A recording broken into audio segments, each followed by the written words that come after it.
Hi, it's me again with Corel Draw Tips and Tricks, and this is another video in the series of 3D. I've had quite a bit of interest in it, so I thought I would maybe add a little more info and make it a little bit better. I've drawn a star, and I'm going to emphasize that you need to make the star at least, your outline, at least a half a point.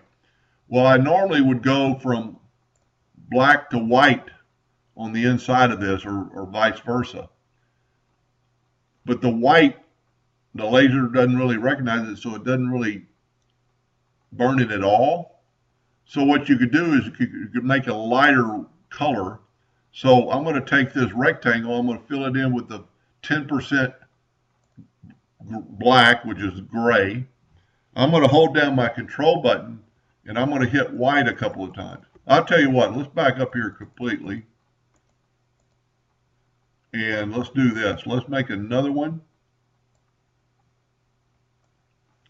And fill it in with the same color. And you can see those are the same color. Now I'm going to take this one, I'm going to hold down the control button, and I'm going to hit white several times. Look how it's getting lighter. It's still a gray, because you can see it over your white background.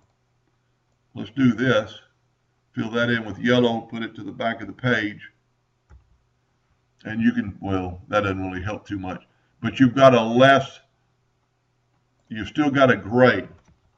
So let's look at this color, and it is gray 248, and this is gray 230. So we've made a lesser gray. Let's just delete that one.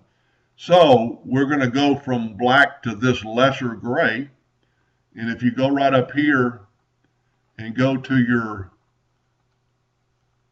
eyedropper tool and just pick that color, now you're going to be going from black to that gray. So we're going to hit our item and hit apply. Well, sorry, didn't have this set up. We're going to go to the center. That takes away the steps, and we're going to go 0.001 to the center. And so now there's really no whites, there's a gray there. So it's going to engrave the center a little bit better because it's actually going to be doing some touching on it. Hope that helped a little bit, and thank you for watching.